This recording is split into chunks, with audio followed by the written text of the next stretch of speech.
This is Behind the For Sale Sign, the grit and grind of real estate with Ann Hilliard and Lisa Barrick on now. Here we are again inside the Stone State Studios. My name is Chad Evans. Grit and grind. It's kind of like going behind the For Sale sign and seeing what's really behind that curtain. Oh, like the Oz. Yeah, kind of like the Oz. The Oz. Yeah. I'm joined with Ann Hilliard here and Lisa Barrick, both with Remax Bridges out in Lewisburg. The pros of the pros when it comes to real estate, especially here in Central PA and beyond, of course. Yes.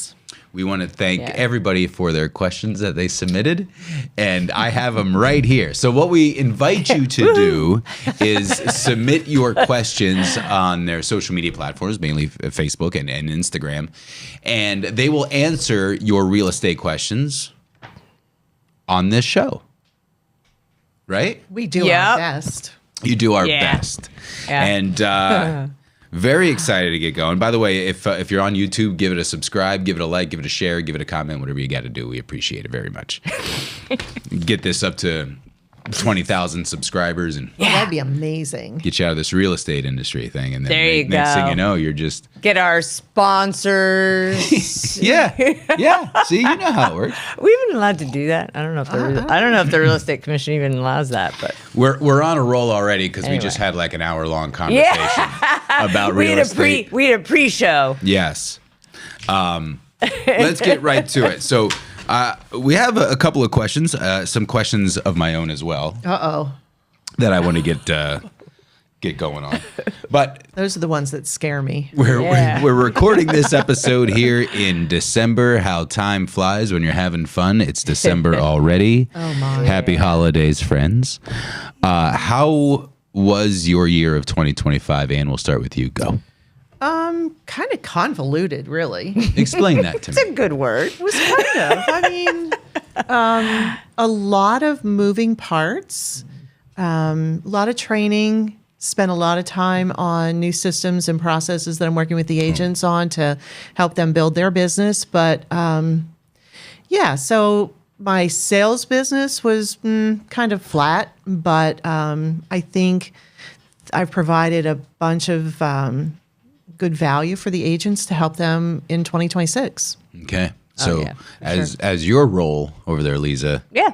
how was the market for you in 2025? It was, I think convoluted is an excellent term. Convoluted.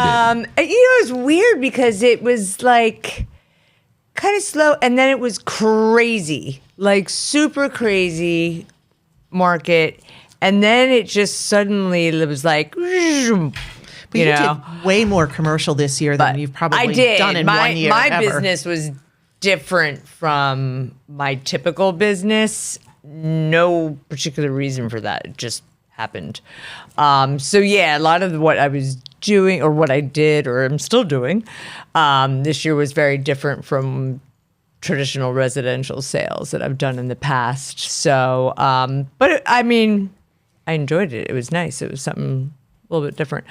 Learned some new tools, that kind of things. Cool. Different ways of negotiating sales and marketing and things like that. So, it was good because it got me into a little bit different type of market, different type of client, and taught me some new tools Right. to use, whether I wanted to learn them or not. I was going to learn them, and I'm glad the experience that I've had. So, So what you're that saying continues is fine by me. So what you're saying, it was convoluted. It was. It was convoluted. Yeah, but Word of the day. Word of the day. But it was overall good. I wouldn't say it was like, wasn't. Well, let me ask you this. Yeah. What are we looking like for the first quarter here of 2026? Are we nervous? Are people nervous? Should we be nervous? I don't think anything changes, but what do I know? Yeah. First quarter, what are we looking at? Well, so yesterday we were looking at How timely. how timely that was. Yes. We watched an hour and a half, 2 hour. I don't know. It was going on and on I and know, it on. went I too far, finally had to cut out. Yeah, it was a bit much, but it was predictions for 2026, yeah. and all indicators are that 2026 is looking like it's going to be pretty busy. Now, the gentleman doing the webinars on the West Coast, Right. West Coast leads. So we'll probably be a little behind that when it actually hits here. I've got stuff booked into January that has been on the books for months that everybody wanted to do this stuff after the first of the year. So I guess we'll see, but Yeah. if everything goes the way they're saying it's going to, and the interest rates are low. I mean, 6.25%, 6 1/8. Yeah. Not a bad number Yeah. if you're looking at buying a house. Okay. Yep. Okay. Yep. Yeah. Would you agree? You see the same Oh, I trends? absolutely agree. Yeah, they're talking about, and I agree, actually, I agree with everything Ann said. I just laugh when you say, like, it'll hit here a little bit later. I'm like 2028. No, I'm kidding. I'm just kidding. Well, it might hit us third quarter, not first quarter. Right. Yeah, Third quarter, probably. Yeah, exactly. But I mean, all the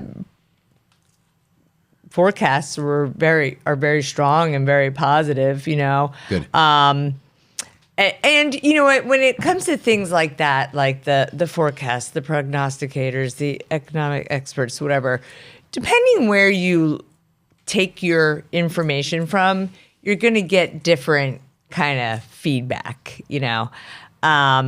So, other people are going to say, oh, I hear it's going to be a terrible year. Or other people say, oh, I hear rates are going to drop to 1.3%. I mean, Yeah. Those kinds of things. So, this person we were listening to and other speakers, that they are actually experts in the field who have been doing this for like 40 years and specifically real estate, So, I felt positive about it, So I just find it interesting. It's the conversation every year. Yeah. And it's just like first quarter, people are going to be hanging on to their wallets. But Black Friday broke a record of all time. Right. All I know, time. it's crazy. It's crazy. Yeah. So I'm like, what are we talking? Right. Yeah. Our first question that came in Okay. through social media. Here All we right. go. It's all anonymous, so you don't have to. We won't say your name. We know who you are, but we won't say it. Sometimes we can tell just from the question. Yeah. So the question is, and it's interesting, how do you feel about verbal agreements in a real estate transaction? Is that a thing? Can you do a verbal agreement with a transaction like this? It is worth the paper it's written on. It is worth nothing. Yeah. Because there's nothing to hold that person to it. Yeah. And ultimately, they're just fishing. They're looking to see what you'll take and how far they can push you before they put anything in writing. Yeah. And it's all about what's on the paper. It's all about what's on the paper. Yeah. Well, we were having our pregame, so to speak. Yeah. I get a confirmation that, and this was an offer that was actually written, but the confirmation for the receipt of the offer was all terms and conditions are good. Well, when the offer came back, it was changed. So the terms and the conditions weren't good, apparently, Right. even though it was a written offer. So the same thing is true on a verbal. You can negotiate everything down, and then when you get it and you're like, what the heck? This is not what we agreed to. Yep. It's only good as how is it? It's Only as good as the paper it's written Yeah. on. There you go. Yeah. Yeah. Did you ever do one? Did you ever do a verbal? Oh, people, I mean, I shouldn't say it's often. It's not often. In my experience, it's more buyers who want to do verbal offers they're either somebody who's making such a wildly low ball offer that They're embarrassed to put it on paper. Yeah, or maybe I am. I might be like, that's like, I'm not writing that up. I'm not even presenting that, and if they say like, please, just call, I'll call the agent and be like, I'm just calling you with this so that I can't be called a liar. This is what they want to offer. Just tell me no and we'll move on with this conversation, So, I mean, people do things that are not realistic, not many people, but every now and then. But I think for me, the clients that do that the most often would be like investors, people that buy a lot of investment properties. Yes. 'Cause they don't want to waste their time. Yeah. And they're typically paying cash, no contingencies, that kind of thing. And they just say like, it's listed for 160,000 and worth 160,000. Just tell them I'll pay 100,000 and I'll close in a week. Okay, they're not going to take it. Yeah. I mean, they're Every now and then. Yeah, once in a blue moon if it's a desperate situation, but but they're worth nothing. And it doesn't just go for offers; it goes for addenda, or Counter offers. yeah, counter offers, or things are going back and forth or then they're not in writing, and suddenly somebody else swoops in, another buyer swoops in, and now they wrote a better offer. Now your buyer is knocked out. Well, none of it was in writing, So it's really important to put things in writing. The other thing I think that happens, it's kind of a part of this. Clients get sick of paperwork. They get annoyed that every little thing requires another addendum, or there's extensions, and every single one, can't we just say, yeah, it's fine, they can close in 2 weeks instead of the closing date you had on the agreement of sale? Well, I actually need that in writing, otherwise the contract is technically expired, null and void. Yeah. So, and they're like, another piece of paper, there's so much paper. And I'm like, it's a legal contract. That's just the way things work. Sorry, Yes. Just because I'm not an attorney giving it to you, call your attorney. See if they're going to make you sign, I mean, yeah. And the other thing is there's other kinds of addenda, like a pre-settlement possession addenda. Somebody wants to move some stuff in early. Oh, yeah, sure. You know what? I actually got to know Susie Seller, and she said, it's fine. I can move stuff. We're Facebook friends now. No. And she God. said, it's fine. I can just move my stuff in. And I don't even know about it, and it's happening. And I'm like, whoa, whoa, whoa, whoa. There are legal documents that need to be signed that say you can move things Yes. into this house, because when something happens to that stuff, it disappears, it gets wet, it gets damaged, whatever. Yes. Who's liable now? Well, there's nothing in writing, and then who are they looking at to solve the problem? Yes. You guys did stuff without anything in writing, without me, And here we are. And so, I mean, there's all kinds of reasons why things need to be in writing. And, what Ann said about like verbally working something out and then you get the contract back, you got to be real diligent as an agent. Make sure you are reading every little thing. Yeah. Because things will slide right by, or somebody will try to slide something right by you. And if you don't catch it, Sorry. yeah. Next So- time we talk, it's going to be in 2026. It'll be a brand new year. It will. Yeah. So, My answer is going to be the same. okay, just double check on that. But I want to hear from from both of you a success story from the year 2025. We're always telling you the negative Yes. stuff. Tell me something good. Tell me something good that has happened. I had a Like, did property you- in Shamokin that just sold super fast. Did you really? That'll make you happy. It sold super fast for you? Well, it actually sat for a while, and it was under agreement for a while, and then unfortunately it fell through. No fault of any of the parties. Yeah. It was just the situation. And then all of a sudden, somebody came in, bought it. We closed in a couple weeks, and easy Look at there. peasy. Nothing That's to a- it. Well, that's that's a the success. coal region Everybody love, was baby. happy. That's how we do it. It was a nice one. Good. Everybody was happy. Success stories. Yeah. Do we Yeah. have I know. Yeah.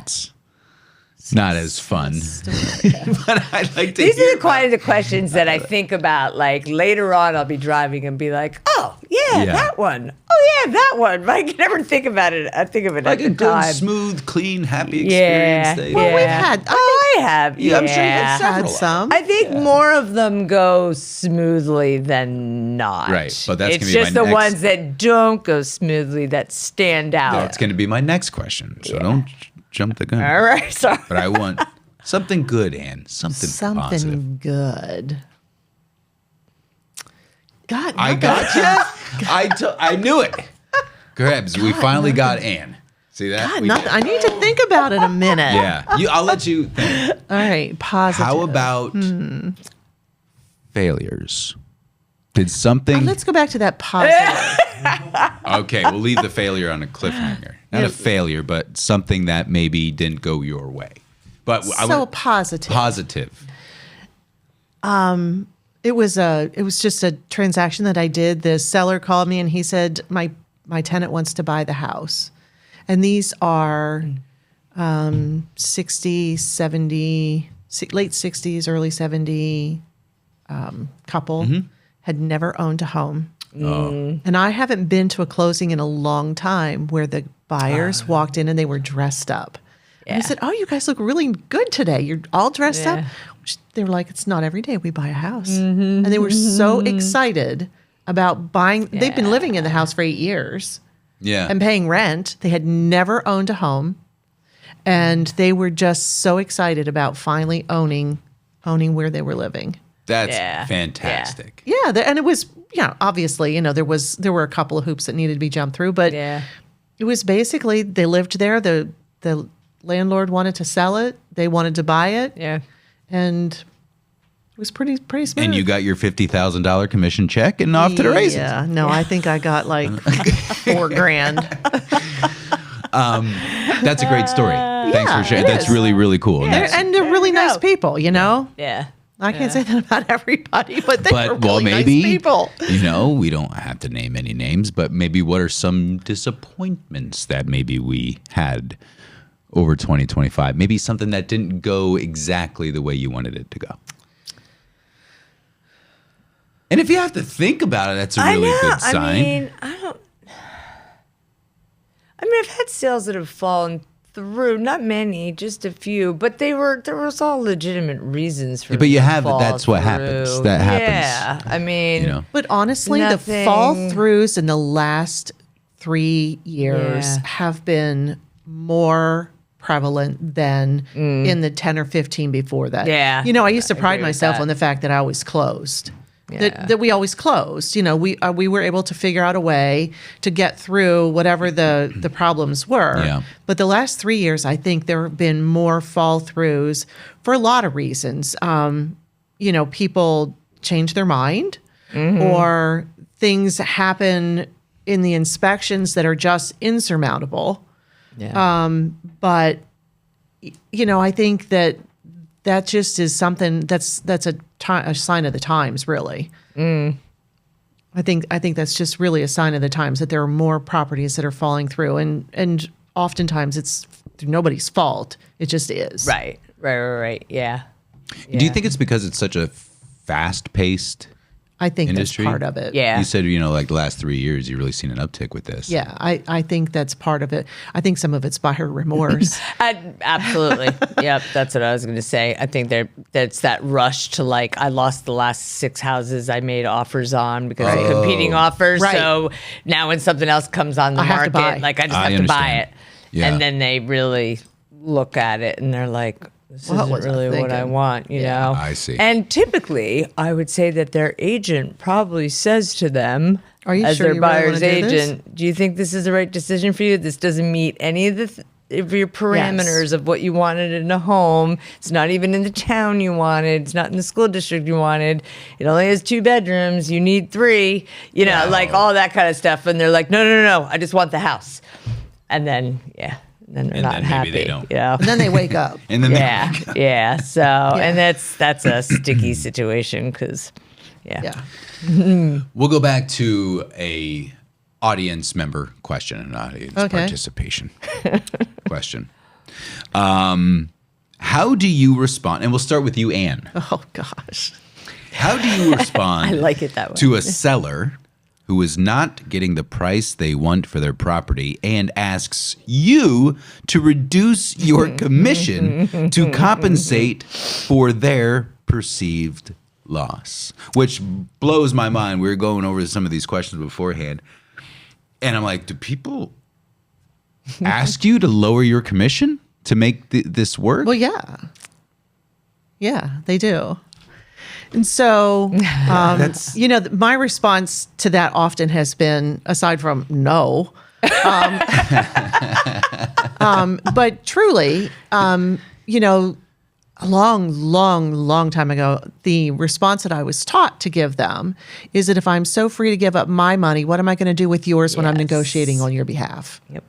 And so if I'm willing to give up my money, I'm going to give yours away too. So is Yeah. that really the kind of relationship you want to have? Yeah. And I think that too many times people put too much responsibility on the house to solve their poor financial decisions. yeah. So now we've refied and we put the car payment in there because it was a lower interest rate, or we paid off our student loans because now it's really good tax deductible income, or you've done a refi and cashed out and the market has shifted like it has now, and now you don't have enough to cover, and therefore you're overpriced. And so they're going to ask you to cut your commission so that they can bridge that gap. Yeah. Jeez. Yes, you didn't expect that answer, did you? No, Yeah. that was a very detailed answer. Well, that's The whole time I'm happens. like, refi. What's you doing? Oh, and then refi. You refinance your house, you take the cash out. Yeah. You take the cash Right. out, then you have nothing Right. left, Yeah. and then And you've got to and then you hire got to sell. mortgage. Yep. Or you've had some unfortunate marital issues, and Yeah. now you're having to sell your house as a part of your marital settlement agreement, and one party or the other has been not so great with their credit, and so now you've got all this credit that you need to cover to get out, and the house isn't enough, and it's just a mess. Yeah, But yeah. people put responsibility on the house, and it's Right. not the house's fault that you've made poor financial decisions. Sure. Right. Yeah. And Oh, what she said. I mean, it kills me Yeah. when people are like, well, I can't take that offer because I owe this much in credit cards. What's that have to do with the house? What? Or I want to, that's irrelevant to this transaction. Yeah. That has nothing to do with what how Yes. you. I'm going to call the appraiser and say, can you make sure it appraises for this because they have credit cards to pay off? That's not going to they're going happen. to sell the house, and in one fell swoop, they're going to take care of And all so Yeah, now they they're want it asking to you to solve give all their them problems. They're Yeah. wanting you to give them a Yeah. percentage Yeah. of a discount. Yeah. Yeah. What about those porcelains in your mouth? Did Yeah. you negotiate that? Yeah. Yeah. Yeah. It's always say, like, I go up to the Does it happen? cashier at Walmart and Yeah. I'm like, I know this is $12.99. I'm willing to pay $9. And they're like, oh, sure. I mean, Same thing. I don't know Does this why happen they often? think Yes. if they don't get what they want. And sometimes you're presenting an offer to a seller that you're grateful that this is the offer they're getting because you told them 3 months prior We need to lower what the you price. thought the house was actually worth based on your statistical data. And they're actually getting better than that. And now they say, so are you willing to reduce? P.S. They've already signed a contract that says what now it is a negotiable fee, but Is it? yeah. And then, now they're saying, like, well, what can you do on that commission? I can do nothing with it. It is what it is. You're paying a fee for a professional service. Yes. And guess what? You signing this agreement of sale right now, we got a long ways to go till this actually closes and you get a check and I get a check and my broker gets a check.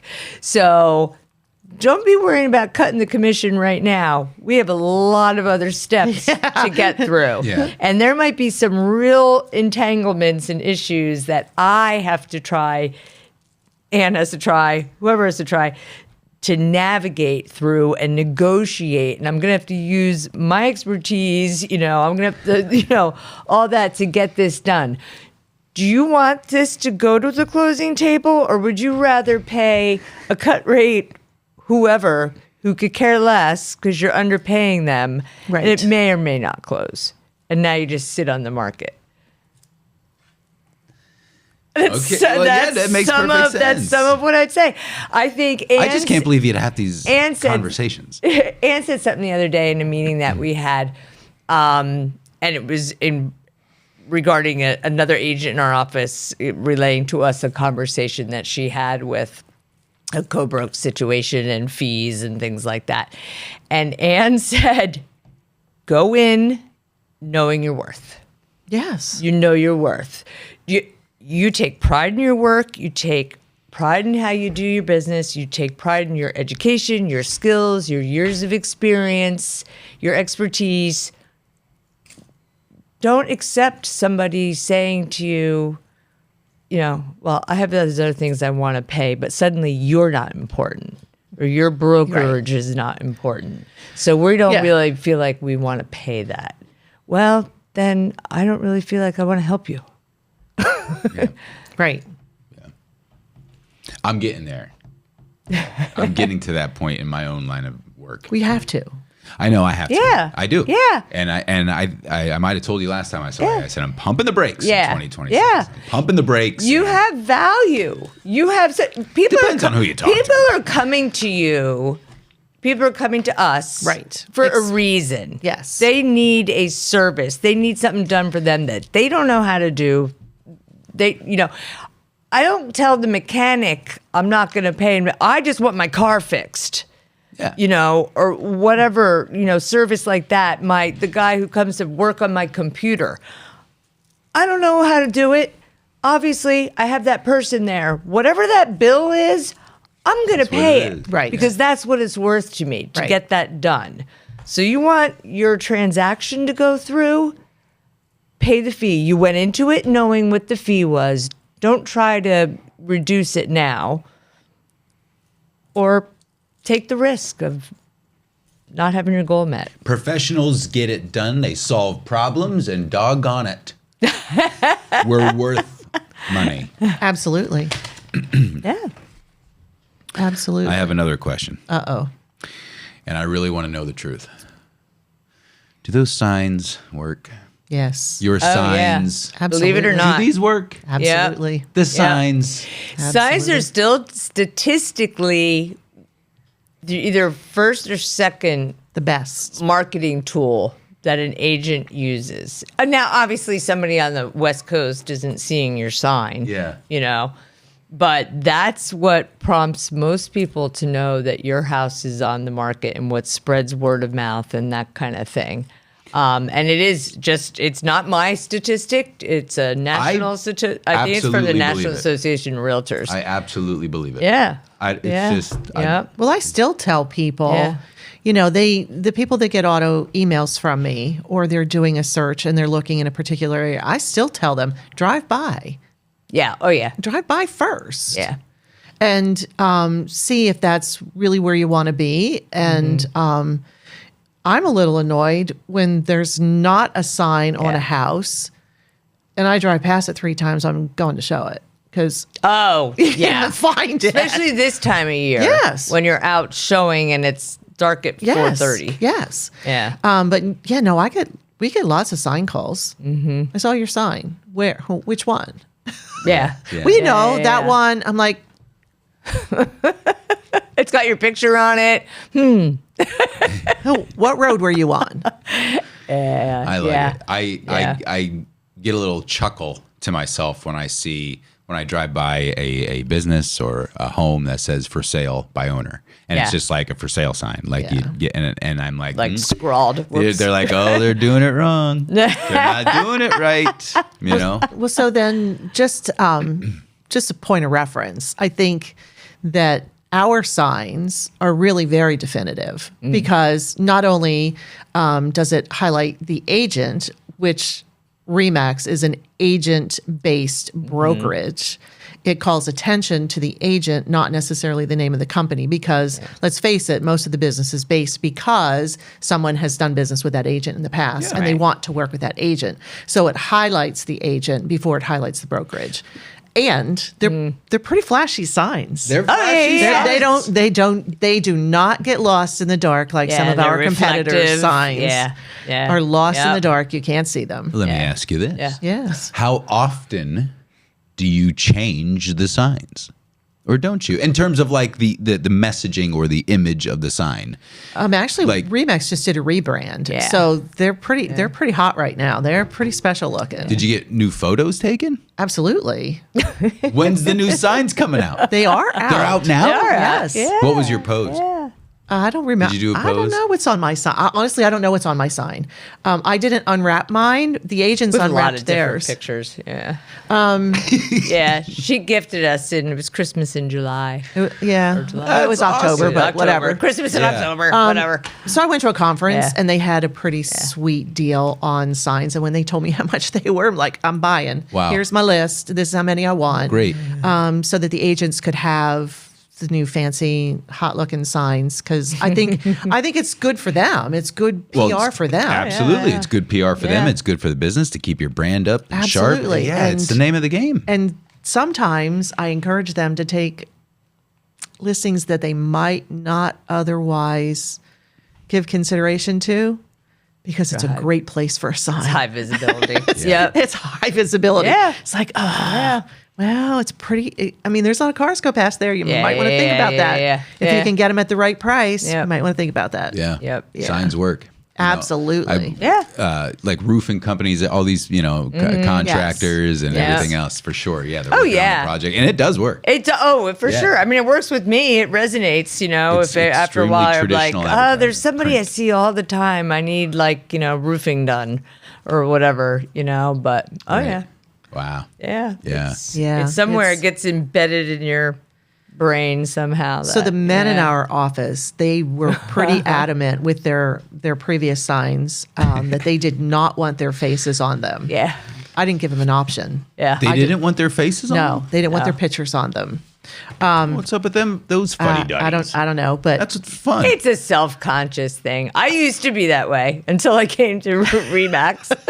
Until we just put your face all over the place on social media and you're like, Yeah. I don't care anymore. oh no, no. You know what? You look like what you look like. Yes. I mean, it is what it is. Yes. I mean, people are going to do business with you. They Yes. look at you. So Yes. you might as well have your picture there. Yeah, so the guys got signs. I didn't ask Yeah. them. I just put them on there and I presented them with them. And Yeah. they're like, oh. And they're all really nice. They are all I mean, good they all signs. look Yeah. great. Yeah, they you know, do. I mean, she had a little photo shoot that we all did for something else, and there was a lot of pictures, and it was good. Maybe was if I good. go out and film for a client, I'll just put a sign in wherever I'm at. There you go. You could do that. That would be funny. You have to get permission from the property owner, though. Yeah. There's something about our It's signs. a joke. What are they going to do? Signs Come on do appear on interesting places. I remember years ago Mm-hmm. when mine was on the high school. in. You need a Like podcast. I got about 10 calls, like cracking on. You got the high school for sale. Okay. Interesting. All righty. It must have got windy last night. Yeah. Yeah, things like that happen. We got a lot more questions, but Okay. we're over time. But I want to ask just two more. Okay, go ahead. If you have We're the good. time. You didn't I'm believe good. me. You didn't trust me. You just looked at your watch. I was looking to see You if I were- had a you- message. No, you were looking at the No, it's an Apple Watch. Okay. It's all about trust and transparency with these podcasts. I so know if I that. tell you we're running long, you believe me. I do believe you. Okay. There was one. So there's in this industry, there's a lot of pressure. Do you feel that because of the fast pace industry, like the fast pace of it all? Do you feel pressure? Oh, absolutely. Oh, yeah. You do. Absolutely. How do you handle it? Well, we all deal with it. We all deal with different- this, That's a really long answer. but it comes with the territory. Absolutely. Yeah. I'm Yeah. sure throughout the years of being in real estate, you've seen people fold under the pressure. Yeah. I would imagine. Yeah. Yeah. But you two haven't. So do you have like a little Well- secret? And this could go with anybody with stress I don't know management. that. I don't know that we haven't. I think everybody deals with it differently. Yeah. It's no secret. I don't generally take vacations. I don't, because I feel like I work harder while I'm on vacation than I do when I'm at home. So getting me to go on vacation is a hard thing to do. And I detest Las Vegas. I detest it.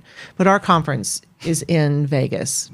And I told my husband this year of all years, I need to go.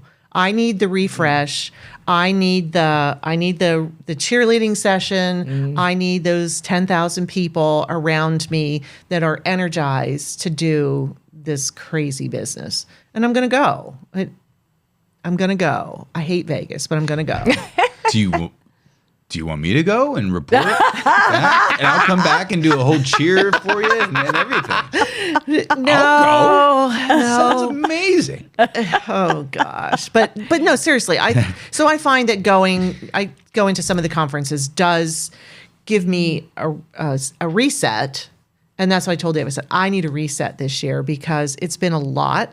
There's been a lot going on this year. It's just been kind of a crazy little overdone year, and so that's what I do. Usually I disappear for a little bit when I'm overdone.